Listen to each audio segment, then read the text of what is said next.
Welkom by die Ligpunt Kerk podcast. As Ligpunt Gemeente is dit ons begeerte om God te verheerlik deur disippels te wees wat disippels maak en 'n kerk te wees wat kerke plant. Geniet hierdie week se preek.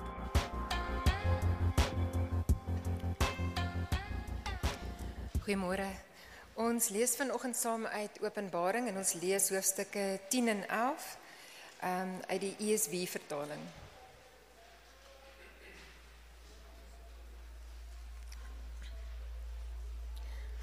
Openbaring 10. Then I saw another mighty angel coming down from heaven, wrapped in a cloud, with a rainbow over his head, and his face was like the sun, and his legs like pillars of fire. He had a little scroll open in his hand, and he set his right foot on the sea and his left foot on the land, and called out with a loud voice like a lion roaring. When he called out, the seven thunders sounded.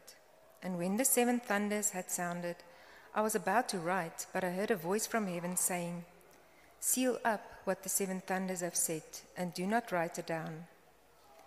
And the angel whom I saw standing on the sea and on the land raised his right hand to heaven and swore by him who lives forever and ever, who created heaven and what is in it, the earth and what is in it, and the sea and what is in it, and there would be no more delay, but that in the days of the trumpet call to be sounded by the seventh angel, the mystery of God would be fulfilled, just as he announced to his servants, the prophets. Then the voice that I had heard from heaven spoke to me again, saying, "Go, take the scroll that is open in the hand of the angel who is standing on the sea and on the land." So I went to the angel and told him to give me that little scroll. And he said to me, "Take and eat it. It will make your stomach bitter, but in your mouth it will be sweet as honey." And I took the little scroll from the hand of the angel and ate it. It was sweet as honey in my mouth, but when I had eaten it, my stomach was made bitter. And I was told, "You must again prophesy about many peoples and nations and languages and kings." Then I was given a measuring rod like a staff, and I was told, "Rise and measure the temple of God and the altar and those who worship there. But do not measure the court outside the temple, leave that out, for it is given over to the nations, and they will trample the holy city for 42 months. And I will grant authority to my 2 witnesses, and they will prophesy for 1,260 days, clothed in sackcloth. These are the 2 olive trees and the 2 lampstands that stand before the Lord of the earth. And if anyone would harm them, fire pours from their mouth and consumes their foes. If anyone would harm them, this is how he is doomed to be killed. They have the power to shut the sky, that no rain may fall during the days of their prophesying, and they have power over the waters to turn them into blood, and to strike the earth with every kind of plague, as often as they desire. And when they have finished their testimony, the beast that rises from the bottomless pit will make war on them, and conquer them and kill them, and their dead bodies will lie in the streets of the great city that symbolically is called Sodom and Egypt, where their Lord was crucified. For 3.5 days, some from the peoples and tribes and languages and nations will gaze at their dead bodies and refuse to let them be placed in a tomb. And those who dwell on the earth will rejoice over them and make merry and exchange presents, because these 2 prophets had been a torment to those who dwell on the earth. But after the 3.5 days, a breath of life from God entered them, and they stood up on their feet, and great fear fell on those who saw them.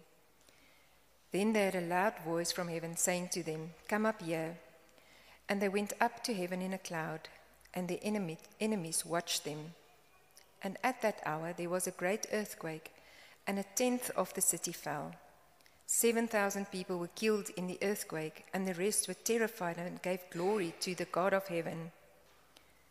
The second woe has passed. Behold, the third woe is soon to come. Then the 7th angel blew his trumpet, and there were loud voices in heaven saying, "The kingdom of the world has become the kingdom of our Lord and of his Christ, and he shall reign forever and ever. And the 24 elders who sit on their thrones before God fell on their faces and worshipped God, saying, We give thanks to you, Lord God Almighty, who is and who was, for you have taken your great power and begun to reign. The nations raged, but their wrath came, and the time for the dead to be judged, and for rewarding your servants, the prophets and saints, and those who fear your name, both small and great, and for destroying the destroyers of the earth. Then God's temple in heaven was opened, and the ark of his covenant was seen within his temple. There were flashes of lightning, rumblings, peals of thunder, an earthquake and heavy hail. Hier is die woord van God. Goeiemôre Ligpunt. Het is lekker om saam met julle vanoggend te kan wees. Wel dan dat julle hier is. Die van ons wat hier is, dit is baie lekker om saam met julle te wees. As jy vandag die eerste keer hier by ons by Ligpunt is, ook baie welkom aan jou en ons hoop dat jy 'n goeie tyd saam met ons vanoggend al reeds gehad het. 'n Kosbare tyd gehad het, soos wat ons die Here se lof besing het, tyd saam spandeer het en ook nou geleentheid het om tyd in sy woord te spandeer. Ons het daai gedeelte gelees en soos die res van Openbaring, hoop ek jy sit hier en jy dink, what is going on here? En dit is goed, want wat dit beteken is, dit maak ons hopelik 'n klein bietjie wakker as ons moeg is. Dit maak ons 'n nederige mense wat weet, ons sit altyd onder die woord, ons is nooit die baas van God se woord nie. En ons wil vir die Gees vra asseblief, kom en openbaar, kom en wees ons genadig soos wat ons na die woord luister. Ek het dit nodig, ek het baie genade en krag nou nodig en ek is seker julle ook. So kom ons bid en kom ons vra dat die Here met ons nou sal ontmoet soos wat ons na Openbaring 10 en 11 saam kyk. En so Vader, ons kom na U toe in hierdie oomblik. Here, ons wil ons plek ken in alle realiteit. En dit is onder die troon, onder die woord. Ons wil nie 'n mense wees wat U woord maak om te sê wat ons eintlik dink en wil hê dit moet sê nie. Ons wil onder die woord staan en toelaat dat U woord met ons lewens maak wat U wil. Here, sal U tog laat U naam geheilig word, sal U laat U koninkryk kom, sal U laat U wil geskied. Nie net in hierdie wêreld nie, maar ook in ons lewens. Ons bid dit in Jesus se goeie naam. Amen. Vriende, ek weet nie hoe laat jy vanoggend hier aangekom het nie, maar as jy enigstens betyds hier aangekom het vanoggend om koffie te gedrink het, is ek seker jy het met ander mense vanoggend hier gesels voor die tyd, en ek is redelik seker dat vir ten minste 9 uit 10 van ons het julle oor die rugby van gisteraand gesels. As jy nie weet nie, daar's wêreldbeker aan die gang. Springbok het gisteraand gespeel. Hulle het die lewe onnodig moeilik gemaak vir hulle self en vir ons. Maar as jy vanoggend hier is, kan jy amper nie as om daaroor te gesels het nie. Jy het gisteraand iets gesien, jy het gisteraand iets beleef, jy het gisteraand iets ervaar en dit dring jou om met ander daaroor te praat. Ek weet nie of jy het besef nie, maar dit is wat by die hart van hierdie Bybelse konsep genaamd om 'n getuie te wees, of in Engels die woord witness te wees, dit is wat by die hart van dit lê. Ek weet nie of jy dit optel nie, selfs die taal in die Afrikaans en die Engels kommunikeer dit aan ons, en die twee baie belangrike aspekte van daardie idee van om 'n getuie of 'n witness te wees, is dat ons is 'n mense wat iets gesien het, soos witnesses, ons iets wat ons gesien het, iets wat ons beleef het, iets wat ons ervaar het, en dan getuig ons van dit wat ons gesien en van dit wat ons ervaar het.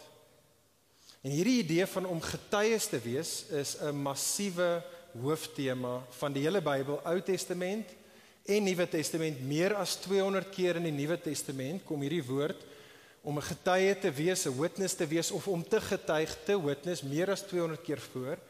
Kyk vinnig in ons gedeelte in Openbaring 11 vers 3 vind ons daai woord ook in ons gedeelte vandag.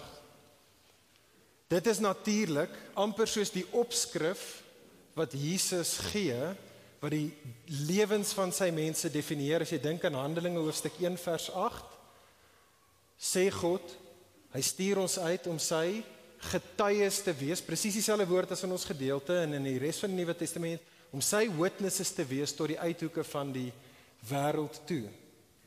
En dalk sit jy hier vandag, en dalk is jy nie 'n Christen nie, of jy is nie heeltemal duidelik selfs, oor presies wat dit beteken om 'n Christen te wees nie. Ek dink hier is 'n baie behulpsame, ten minste 'n kritiese gedeelte van die definisie van wat dit beteken om 'n Christen, 'n disipel van Jesus te wees.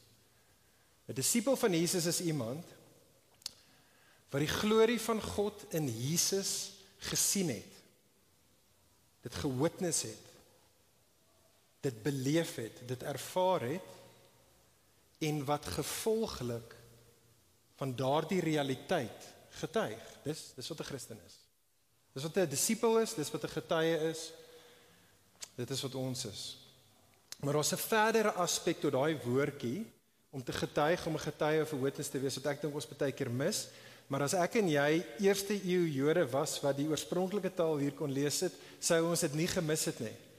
Daai woordjie, vriende, in ons gedeelte, reg deur die Bybel, en wat Jesus sê, oor ons lewens staan, en in ons gedeelte is, die woordjie hierso, wat vertaal word in Afrikaans as getuie en in Engels as witness, in die oorspronklike Grieks waarin dit geskryf is dit die woordjie, en ek hou nie van om Griekse woorde uit te gooi nie, maar dit is kind of belangrik hierso vandag.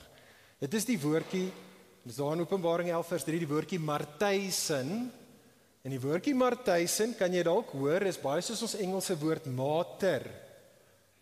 'n mater is natuurlik iemand wat vir sy of haar geloofsoortuigings vir hulle getuienis vervolg word. En dit is absoluut fundamenteel. Wanneer ook al die Bybel praat oor die 200 keer oor getuie wees of om te getuig, te witness, dan is jy iemand wat vervolging ervaar vir dit. Kyk saam met my in Openbaring, waar dit op kritiese gedeeltes in die boek en in die storie sover, in die Openbaring sover aan ons pertinent gestel is. So kyk saam met my op die skerm, eerstens daarso in Openbaring 1 vers 5, Jesus self, dis die heel begin van die boek, Jesus self, dit is hoe hy aan ons bekend gemaak word, hy is Jesus, die Christus, hy is die getroue getuie, die eersgeborene uit die dode. Getuie en om te sterf, gaan hand aan hand. Jy is 'n mater.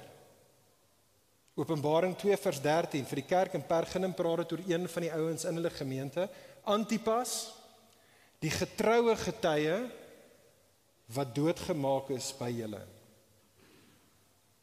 Openbaring 6 vers 9, ons het dit so 'n paar weke terug gekyk, daar onder die altaar in die hemele, die siele van die wat gedood is, hoekom? Terwille van die woord van God en die selfe woordjie as in ons gedeelte, en die getuienis wat hulle gehad het. Die punt, vriende, wat ek wil hê ons moet verstaan, Bybels gesproke is elke ware gelowige is 'n getuie, en Bybels gesproke is elke getuie 'n vervolgde. En hier lê die uitdaging vir jou en vir my. As jy enigstens soos ek is, ons is, dink saam met my in 'n skilpad. Wat doen 'n skilpad sodra daar gevaar is?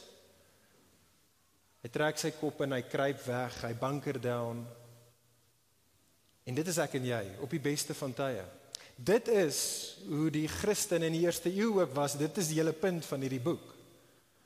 Is dat ek en jy is 'n mense wat geroep word as getuies, maar sodra ek en jy ons kop uitsteek, sodra ek en jy begin in hierdie wêreld vertel van die God, Jesus, die koning wat regeer, en ons, sodra ek en jy net ons kop uitsteek, as die gevare daar en ons natuurlike disposisie, ons reaksie, is om ons kop in te trek, om in ons dop weg te kruip, om dit veilig te speel. Wat ons dan doen, is om ons getuienis te deel, die som totaal van ons getuienis te deel, gebeur hier binne die kerk, hier binne die dop van die skilpad.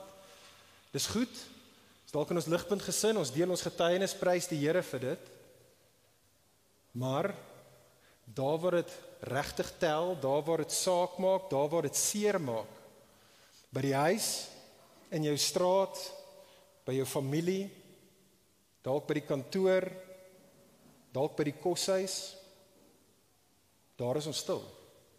Daar is ons stil, ons getuienis is nie regtig opmerklik nie, dit maak niemand regtig ongemaklik nie, en dit het nie werklike impak nie. En die vraag vir jou en vir my vandag, vriende, wat ek graag wil ons oor moet dink, is wat het ek en jy nodig om voor oë te hou, sodat ons te midde van verdrukking getroue getuies daar in die regte wêreld gaan wees. Wat het ons nodig om voor oë te hou? En die antwoord is Openbaring 10 en 11. Ons het hierdie visioen, hierdie prentjie, hierdie beeld van Openbaring 10 en 11 moet vir jou en vir my duidelik wees. En as dit sal wees, sal die Gees ons help om te midde van die verdrukking daar buite getroue getuies te wees. Okay, so dit is wat ons nou wil kyk. As jy laasweek hier was, sal jy onthou Johan van Asweging het na daai gedeelte saam ons deur dit gevat.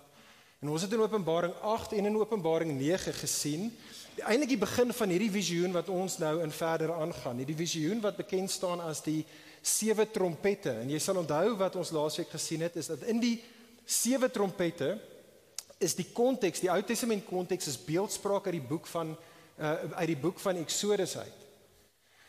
En wat ons hierso sien, is ons sien hier in Openbaring, in die laasweek se gedeelte in Openbaring 8 en 9, hoe wêreldgeskiedenis uitspeel. Alles wat uitspeel in wêreldgeskiedenis is God se mense wat uitroep tot God in die midde van hulle verdrukking. En net soos wat God in die storie van Exodus gedoen het, het God daar het hy die gebede van sy mense aangehoor. Hy hoor ons gebede aan en net soos hy gemaak het in die storie van Exodus, dit was laasweek gewees, stuur God dan in hierdie wêreld, en dit is die tragedies en die ellendes van die wêreld, stuur God pla oor hierdie wêreld om beide sy mense te verlos aan die hand van hulle gebede en om sy vyande te verslaan aan die hand van sy mense se gebede. Dit is wat ons laasweek gesien het. En net soos in die storie van Exodus, dit was die laaste gedeelte van laasweek se gedeelte, het ons gesien dat ten spyte van God se trompette, want die trompette is natuurlik sirenes, dis waarskuwing van 'n groter oordeel wat kom. Het laasweek se gedeelte geëindig en gesê, ten spyte daarvan, net soos met Farao in die storie van Exodus, bly 'n ongelowige wêreld op die beste van tye, bly hulle harte net hard. Hulle weier om te bekeer ten spyte van die pla wat God oor hierdie wêreld uitstort. En dit bring ons dan by hierdie vraag, is daar moontlik 'n ander roepstem vir 'n hardhartige mensdom waarin ek en jy woon? En die antwoord is Openbaring 10 en Openbaring 11. Ek weet ek spandeer baie tyd hier, maar dit is belangrik dat ons beerings kry, anders maak die detail nie vir ons sin hierso nie. Vroeër in die reeks het ons gesien, in die 7 seels was daar 'n patroon van 6 seels wat gekom het, wat ons vertel het wat in wêreldgeskiedenis aangaan. Hoofstuk 7 het ons vertel, daar's 'n breek, en dan het ons gekyk na die lewens van God se mense, wat gaan aan in hierdie wêreld met betrekking tot God se mense, en toe kom die 7de seël. Nou het ons presies dieselfde ding hier met die trompette. Laasweek gekyk na die 6 trompette, wat gaan aan in wêreldgeskiedenis, en nou in vandag se gedeelte, ons gaan kyk na die laaste trompet, maar voor dit, antwoord dit vir ons, maar wat gaan aan met God se mense? In hierdie wêreld met sy pla, soos wat God hierdie wêreld oordeel en sy mense verlos. Waar is die kerk in dit alles? What is the church busy doing in all of it? En dit is wat ons gedeelte sien. Die punt van vandag sê dat waar ek en jy is, vriende, ons as disippels van Jesus, ons is in hierdie storie, in wêreldgeskiedenis getuies. Ons is die getuies wat getuig van die ware God en wat mense roep tot geloof en bekering in die midde van die pla wat in hierdie wêreld afgaan. En vir jou en vir my om getrou in dit te wees, vriendin, benodig ons goddelike perspektief. En dit is ons hoofstuk 10 en hoofstuk 11 vir ons nou wil gee. So kyk saam met my hier op die skerm. Eerstens met hoofstuk 10. Hoofstuk 10 van Openbaring wil vir jou en vir my, vir ons as gelowiges, goddelike perspektief aangaande die boodskap wat ons bring. Openbaring 10 wil vir ons perspektief met betrekking tot daardie boodskap gee. So kyk saam met my, asseblief, kyk na die teks. Ons wil die visioen sien. Ons wil die visioen nie net lees nie, jy wil dit sien met die oë van jou hart. So kyk saam met my. Openbaring 10 vers 1.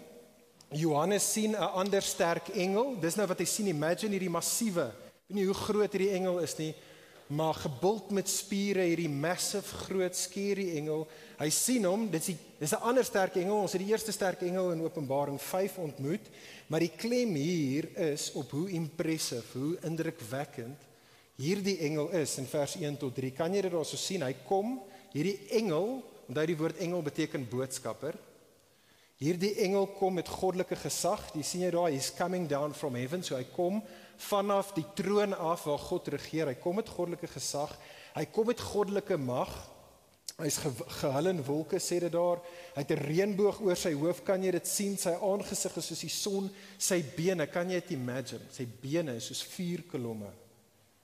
Nou al daardie beelde wat hierdie engel vir jou en my beskryf, is in die Ou Testament en in die Nuwe Testament prentjietaal wat eintlik God se glorie beskryf. So hierdie engel kom nie net van God af nie, hy kom as die verteenwoordiger geklee in die glorie van God. En hierdie engel, sien jy daarso in vers 3 nog, hierdie engel, hierdie boodskapper, kom met goddelike jurisdiksie. Sy regtervoet is op die see, sy linkervoet is op die land, met ander woorde, hy kom as 'n boodskapper met 'n boodskap wat vir die hele wêreld, vir alles en vir almal tel. Vers 3, and he, this angel, the strong angel, called out with a loud voice. Hierdie is die klimaks van hierdie eerste gedeelte. And like a roaring lion, and when he called, the 7 thunders sounded. Ek weet nie van julle nie, maar ek dink vir baie van ons is engele is amper soos hy Red Bull advertensies, is dit die verskriklike cute, oulike goedjies.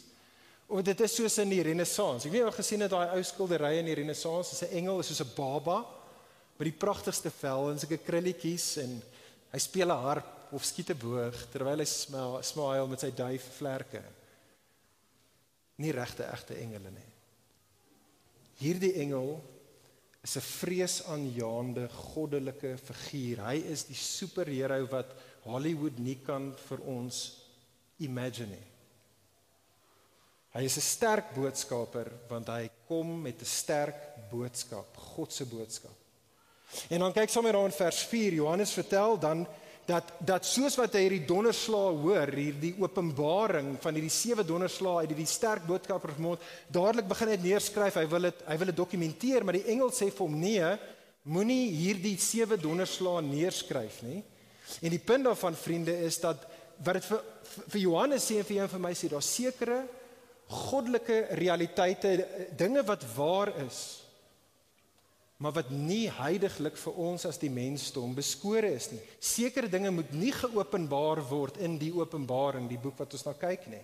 Daar sekere dinge vers 7 en 8 wat verborge is en wat eers sal volbring word en duidelik gemaak word by die volëinding van tyd, wanneer die 7de engel die 7de trompet gaan blaas, en ons kom daarby by die einde van ons gedeelte. Maar hier is die klimaks van hoofstuk 10. Moet dit nie mis nie, want dis die punt van hoofstuk 10. Die punt is, alhoewel dalk die donderslae, daar sekere dinge wat vir jou en vir my nie geopenbaar is nie, is daar wel dinge wat God by wyse van sy boodskappers aan ons wil openbaar. En dit word gesimboliseer hier in hierdie gedeelte in Openbaring 10 deur hierdie geopende boekie, sê die Afrikaans, die Engels sê dit vir ons as the little scroll. Sien jy dit daar, die little scroll vers 3, die little scroll vers 8. Wat hierdie little scroll is, vriende, dit is dieselfde woord as die groot scroll wat ons gesien het in hoofstuk 5, maar hierdie is kleiner, so hierdie is nie presies dieselfde as daai scroll nie, maar is verwant daaraan. Maar hier is die punt van wat die little scroll is, dis in kontras met die donderslae. Die little scroll verteenwoordig God se geopenbaarde wil. Dit wat God geopenbaar het aan die mensdom. Die little scroll, en ek dink dit gaan duidelik word soos ons aangaan deur die gedeelte, verteenwoordig God se geopenbaarde wil deur sy Ou Testament profete, deur sy Nuwe Testament apostels. Dit is die getuienis van die Ou en die Nuwe Testament, alles wat ek en jy het. Dis die klein boekie. Dit is die getuienis van Jesus. Dit is uiteindelik saamgevat in die evangelie.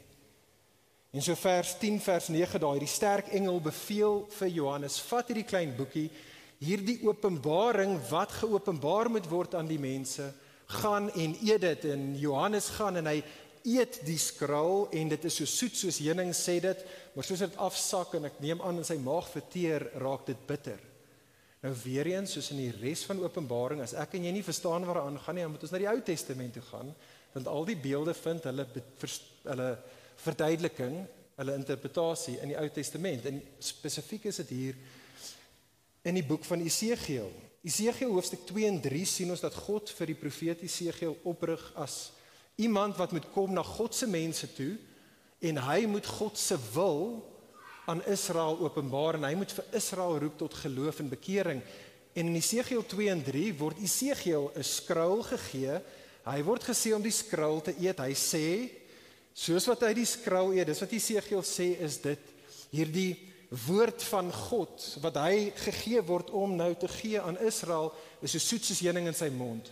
Maar God sê vir hom, weet jy wat, Esegiel? Israel gaan dit verwerp. Israel gaan die woord wat jy aan hulle verkondig verwerp. En Esegiel sê, net na dit, it became bitter in my heart. It became bitter in my heart. Die punt hier is, Johannes se profetiese bediening gaan bittersoet wees. En hier is die eindelike punt van Openbaring 10 vir jou en vir my. Vriend, vriendin, dit wat hierdie mandaat wat aan Johannes gegee word, om as dit ware as profeet op te tree, is nie eintlik in Openbaring 10 net 'n mandaat vir hom nie. Dis 'n mandaat vir jou en vir my, vir almal van ons wat vandag hierso sit. Net hierna in Openbaring 11 gaan ons sien dat gelowiges, almal van ons word genoem in die gedeelte, ons word genoem profete. Openbaring 22 vers 9 eindig, dis reg aan die einde van die boek, eindig deur te sê, hier is 'n engel wat met Johannes weer praat, I am a fellow servant, sê die engel, die boodskapper, vir Johannes, I am a fellow servant with you and with your brothers, the prophets. En brothers reg deur die Nuwe Testament verwys na ons, gelowiges. Maar ek en jy dan nodig om dadelik net te stop en te sê, maar wat beteken dit? Want wat hierdie gedeelte in die eerste plek sê is, ek en jy, as jy gelowige is, as jy getuie is jy 'n profeet. En vriende, ons het nodig om onsself net hieraan te herinner, ons het dit al tevore gesê, hier, ek dink in die einste jaar nog gesê, maar die essensiële roeping, beide in die Ou Testament en in die Nuwe Testament is die essensiële roeping van 'n profeet, is om God se volk en God se vyande te roep, om in die lig van God se waarheid te lewe, en 'n profeet se job spec is om mense te roep tot geloof en bekering, in die praktiese dinge van 'n lewe, in die lig van die God, wat homself reeds openbaar het. Vir Ou Testament profete was daai woord, was dit die Torah, die wet wat by Sinai gegee is, en vir ons is dit nie minder as dit nie, dis meer as dit is daai wet wat in vervulling kom in Jesus. Dis die evangelie. Ek en jy is die geopenbaarde, finale geopenbaarde woord van God gegee, die evangelie, en ons is profete wat geroep word, om 'n wêreld om ons te roep tot geloof en bekering. En vriende, vir dit het ek en jy goddelike perspektief nodig, want as jy enigstens soos ek is, en ek weet julle is soos ek, meeste van ons is soos ek met hierdie, dan is die realiteit, soos ek in die begin gesê het, is dat ek en jy, ons skram weg van ons profetiese roeping, veral in die wêreld, baie keer selfs hier binne, onder God se mense, maar ook onder God se vyande.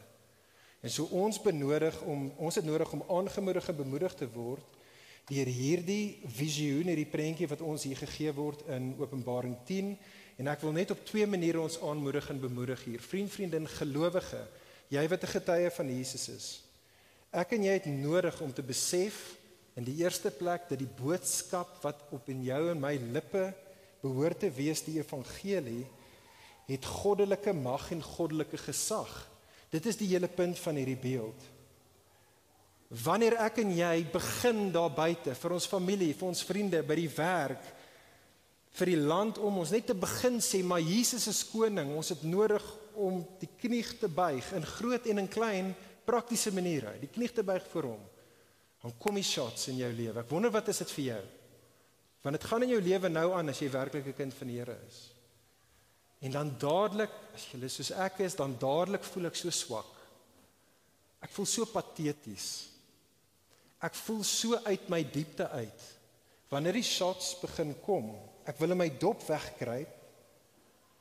Maar wat hierdie beeld van die sterk engel, vriende, ons aan wil herinner, is dat die boodskap op jou en my lippe, al voel dit nie so vir jou nie, as ons maar net die oë kon gehad het om dit te sien, is dit so potent, so magtige en kragtige boodskap. Dit is 'n boodskap wat vanaf God afkom.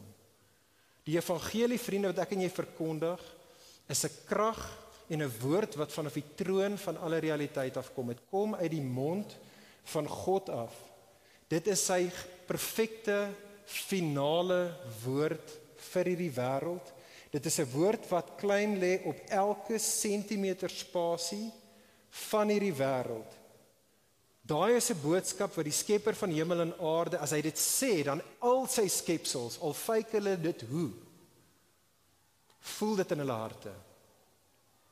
Want daai woord roep hulle, daai woord, die evangelie woord roep hulle, en dit is vir alle mense, in alle plekke, vir wit mense en vir swart mense, vir ryk en vir arme mense en vir die Jood en vir die Moslem. Almal het nodig om die knie te buig voor koning Jesus en verlossing in hom en hom alleen te vind. Vriend, vriendin, ek en jy hoef nie stil te bly daar buite nie. Ek en jy hoef nie terug te staan nie. Ons kan getuig, want ons het 'n sterk boodskap. Daai boodskap, die evangelie, is kragtig en dit is magtig. Maar die boodskap is ook bittersoet. Jy sien wat hierdie visioen in Openbaring 10 ons aan herinner, is dat ons as mense, en dit is belangrik vir ons om te verstaan, ek en jy gaan nooit werklik profeteer as ons nie eers daardie woord verteer het nie. Dis die punt van die Jesegiel punt, en ook hier vir Johannes en vir jou en vir my. Daar's nie 'n manier wat ek en jy gaan praat oor Jesus as die koning, en die moed, en die lus, en die krag hê, om vir mense te sê, buig die knie voor die koning, vertrou in hom vir jou verlossing nie. As ons nie mense is, wat hom sien, en wat hom ervaar, en wat hom beleef het nie, jy gaan nie getuig, as jy nie eers gewitness het nie. En so ek en jy het nodig, om hierdie woord daagliks oor en oor in te neem. Ons het nodig om dit te verteer, ons het nodig dat God se woord diep binne in ons lewens in posvat, en laat dit vir ons die krag bied, wat ek en jy daagliks net nodig het. Ons het nodig om dit in te neem, dis daaglikse kos vir jou en vir my. Die uitnodiging vir almal van ons, Psalm 34 vers 8, is taste and see that the Lord is good. Dit is hoekom ons saamkom op Sondag. Dit is hoekom hierdie samekoms belangriker is as gisteraand se samekoms. Ons kom by mekaar hier, ons kom saam met ons ligpunt gesinne. Dit is hoekom jy stilte tye hou, sodat jy kan taste and see in God se woord dat hy is goed, en sodat jy dan daarvan kan getuig. Maar vriende, hierdie woord is nie net heuningsoet nie, hierdie woord is ook bitter. Ek en jy het nodig om te besef dat as hierdie evangelie woord baie kere in jou eie maag 'n bietjie van 'n bitter smaak los, en veral soos wat jy dit met mense deel, is daar niks fout nie. Dit is hoe dit was, veral se God se profete nog altyd gewees. It comes with the territory. As ek en jy in hierdie wêreld gaan getuig van koning Jesus, gaan dit ons kos, en dit bring ons dan by Openbaring 11. Dit bring ons by die tweede ding wat ek en jy nodig het, of wat hierdie openbaring vir ons wil wys, sodat ek en jy getrou sal getuig ten spyte van vervolging. Sien raak saam in Openbaring goddelike perspektief, nie soseer net aangaande die boodskap nie, maar aangaande die boodskappers hulle self. Die oorhoofse beeld van Openbaring 11 vers 1 tot 14 word vir ons gegee, so belangrik, ons gaan baie tyd hier spandeer, net in die eerste 2 verse. En dit is soos die anker wat alles anders in hierdie gedeelte eintlik vir ons laat sin maak. So hierdie sterk engel van Openbaring 10 gee nou vir Johannes 'n meetstok, of soos 'n maatband pretty much, en wat die engel vir hom sê, is hy sê vir hom, gaan meet, sien jy daar in vers 1, gaan meet die tempel van God, gaan meet die altaar, so kan jy dit sien, gaan meet selfs diegene wat aanbidding doen daarso. Maar daar's iets wat, sien jy dit daar wat Johannes nie moet meet nie, wat hy nie moet meet nie is die voorhof buite die tempel. Dit moet nie gemeet word nie, hoekom nie? Vir alles buite die tempel in hierdie stadium van sy visioen has been given over to the nations, and they will trample the holy city for 42 months. Weereens, jy kan nie hiervan sin maak as jy nie jou Ou Testament lees nie. Die Ou Testament agtergrond hier is absoluut krities. Hierdie beeld kom uit Esegiel hoofstuk 40 tot Esegiel hoofstuk 48 uit. Daai laaste 8 hoofstukke in die boek van Esegiel kan nog as 'n bietjie soos boring reading lees as jy nie die groot prentjie van die Bybel onthou nie. Vir 8 hoofstukke word Esegiel vertel as die profeet om die tempel te meet en alles daarin te meet. Alles, maar hy moenie net die altaar, die kern van die tempel meet nie, hy moet alles anders in die tempel meet. Vir Esegiel moes hy die buitehof, daar waar die nasies nie mag verbygekom het nie, hy moes dit gemeet het. In daai gedeelte word Esegiel gesê, en gaan meet nou die stad, en gaan meet die hele land. Nou wat dit beteken vir die profeet om dit alles te meet, dit is God wat sê hierdie alles behoort aan my, en ek is nou hier besig, soos wat ek meet, ek is besig om uit hierdie chaos van 'n gebroke wêreld, is ek besig om dinge te orden. Shalom gaan nou gebeur. In die tempel gaan daar hierdie sekuriteit en stabiliteit, hierdie orde wees.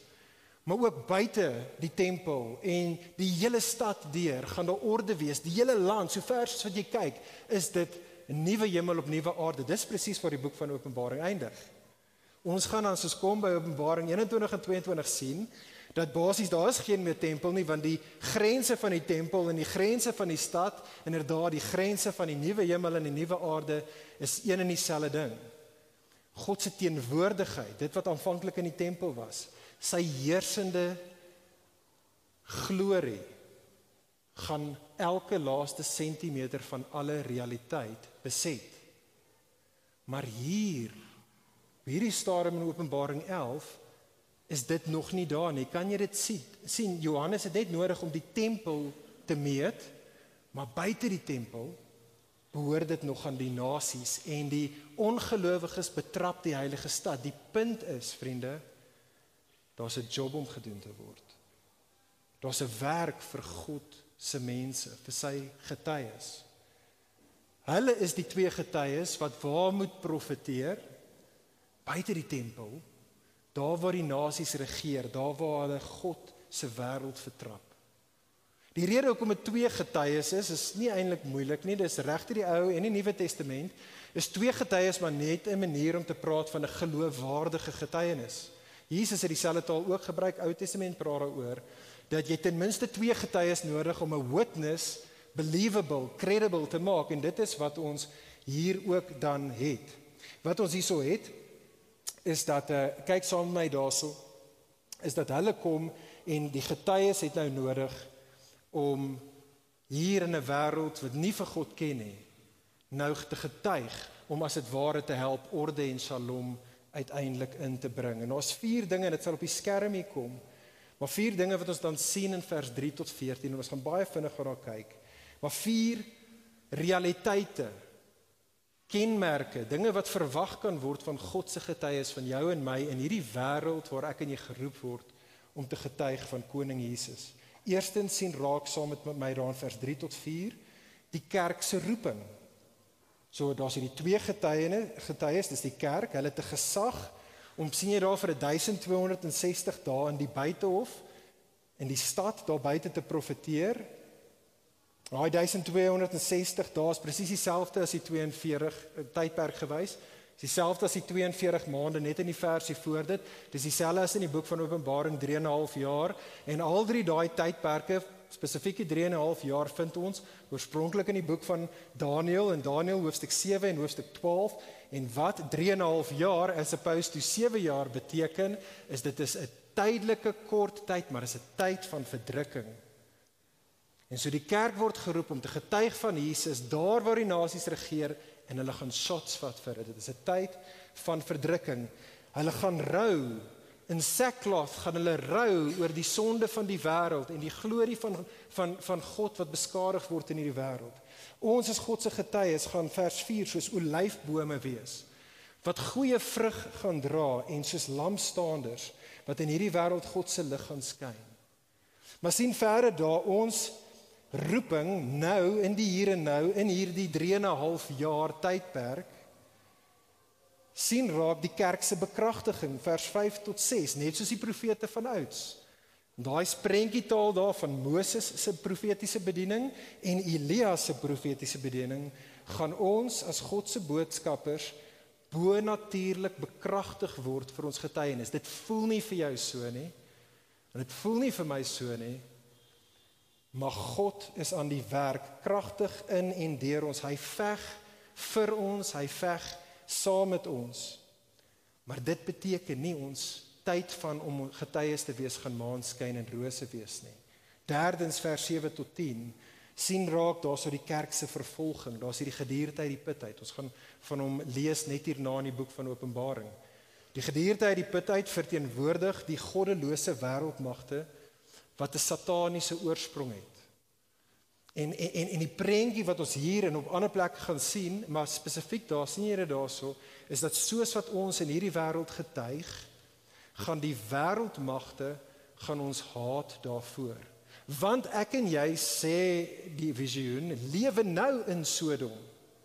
Ons lewe nou in Egipte. En wat het die wêreld met Jesus gemaak toe Jesus in Sodom en in Egipte gelewe het?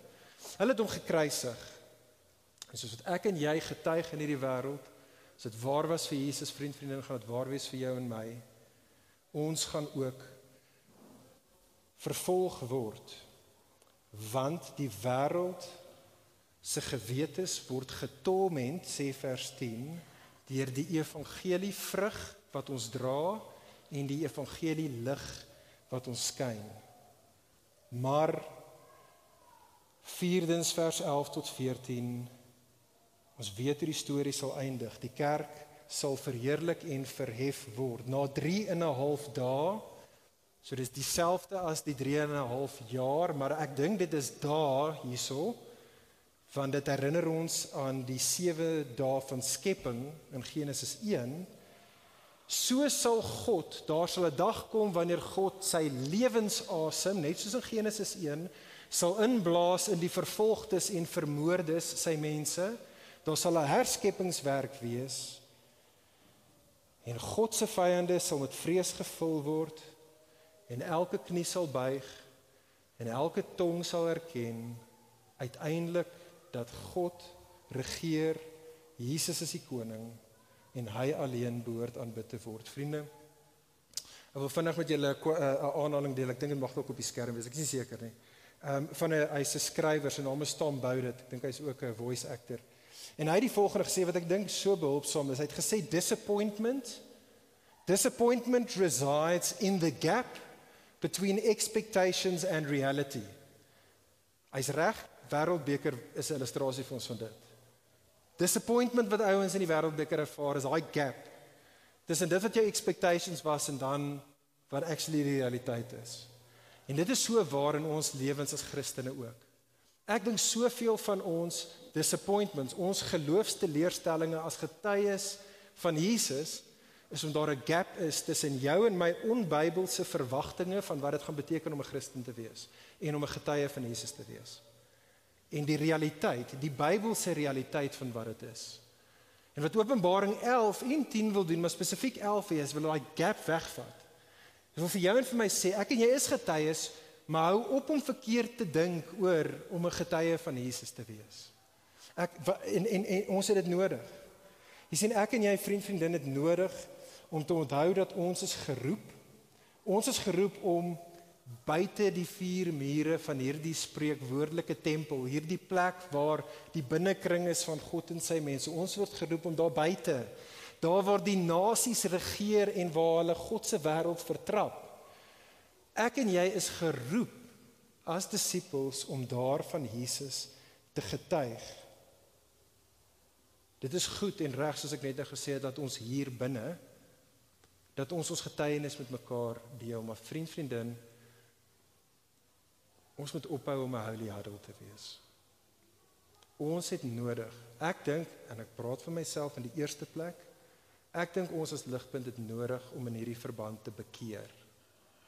Ek dink, ons godsdiens raak te vinnig, te maklik, selfgesentreerd, gemaksigtig, gaan oor my en my behoeftes, terwyl 'n wêreld op pad is na 'n ewige hel toe.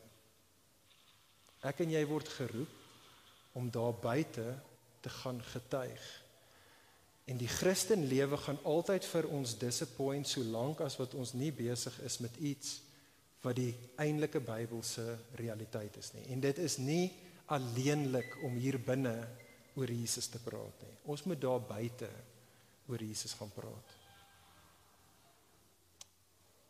Daar's iets wat die 6 trompette van tragedie, al die ellende in hierdie wêreld, so horrible soos wat dit is, so kragtig soos wat al die 6 trompette tevore was, daar's iets wat daardie trompette nie kan doen nie.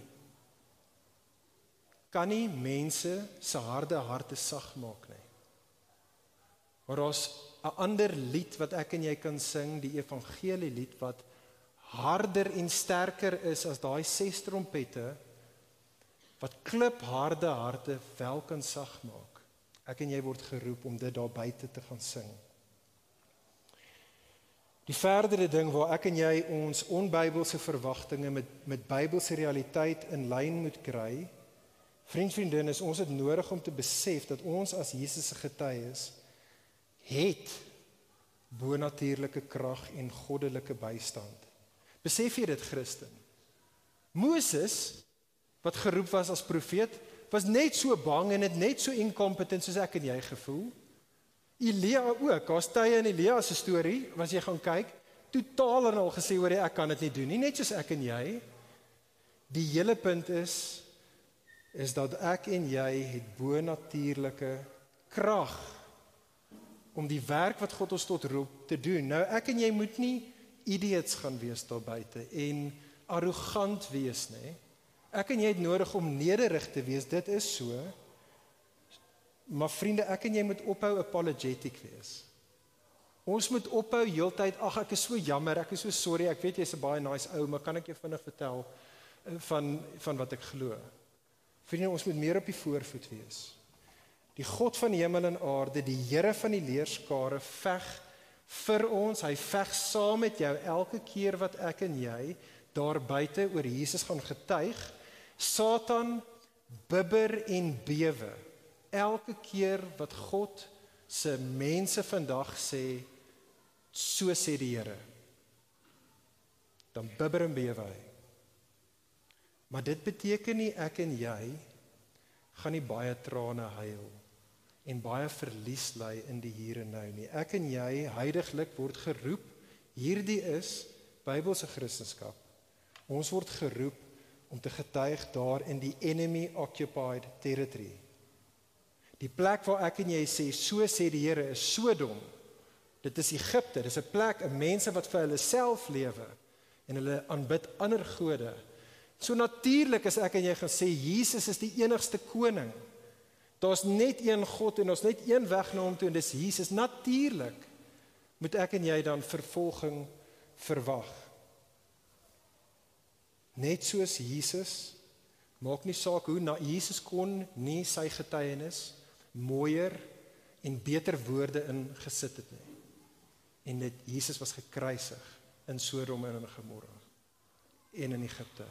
En ek en jy sal ook. Maar wat hierdie gedeelte ons in perspektief wil gee, is dat hierdie vervolging wat ek en jy, die pyn en lyding en trane wat ons sal ervaar, is die trane en die moeite werd, want ek en jy weet hoe die storie van wêreldgeskiedenis gaan uitdraai. En dit wat ons in vers 11 tot 14 sien, vriende, is wat vir ons saamgevat word dan in die 7de en in die laaste trompet. Ek en jy kan nou getrou wees en aanhou getuig te midde van die vervolging, want ons weet hoe die storie uitdraai. Dis wat die 7de trompet vir jou en vir my sê. Soos wat ek afsluit. Vriende, kyk saam met my laaste keer na daai gedeelte. Kyk na die 7de trompet. Johannes hoor nou, hy sien 'n 7de engel, 'n 7de trompet blaas, hy hoor dit, en hierdie is wat hy sien soos wat daai trompet afgaan. Hy sien nou, hierdie trompet is nie soos die vorige 6 trompette 'n waarskuwing nie. Waarskuwings is nou klaar. Daar's nie meer waarskuwings nie. Hierdie trompet is die aankondiging dat die ware koning kom nou.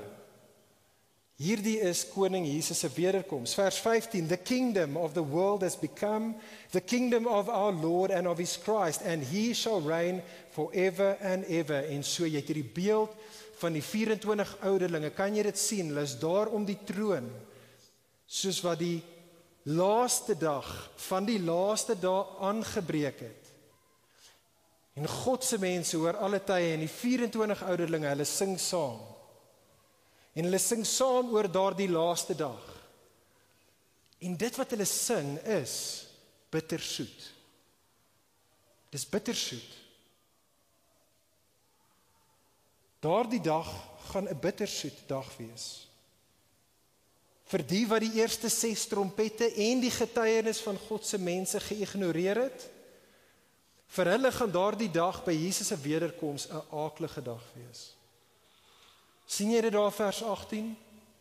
Vir daardie mense wat God se heerskappy bly verwerp het, ten spyte van al die waarskuwings en getuienisse, vir hulle gaan dit toorn wees. Vir hulle gaan dit oordeel wees. Dit gaan vir hulle uiteindelike ewige verwoesting wees.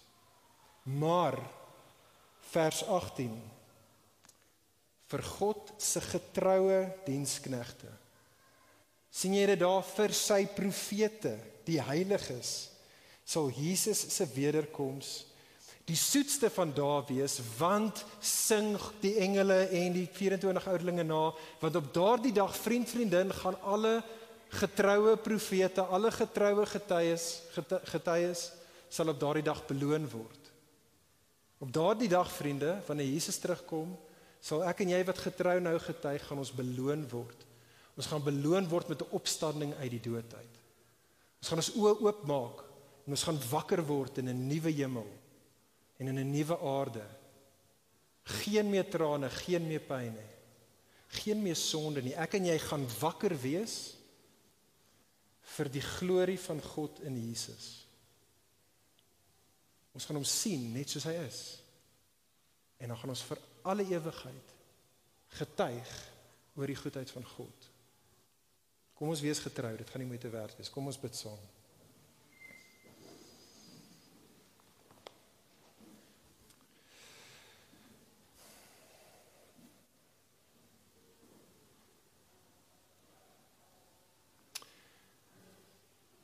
Vader, ek wil namens ons almal, Here, wil ons jammer sê dat ons op die beste van tye meer omgee oor ons eie gemak en gerief as oor die verlossing van 'n mense wat U nie ken nie. 'n Mense wat eendag voor koning Jesus gaan staan wanneer waarskuwings te laat gaan wees. Here, vergewe ons daarvoor. Geef ons oë om te sien die glorieryke boodskap en die kosbaarheid van ons roeping as die boodskappers. Help ons om dit te sien. Bekragtig ons deur die Gees. Stuur ons uit om buite in ons stad en in ons land en in ons wêreld aan te kondig, Jesus is koning. Bekeer en vertrou en ontvang die goeie lewe in hom. Here, maak ons sulke mense. Asseblief, o Heer, doen dit toenemend so ons bid dit vir U verheerliking, vir ons eie vreugde en vir die verlossing van 'n wêreld wat heiliglik nie die goeie lewe in U geniet nie. Ons bid dit in Jesus se naam. Amen. Vir meer inligting oor Ligpunt Kerk, besoek gerus ons webwerf op www.ligpunt.com of kontak ons gerus by info@ligpunt.com.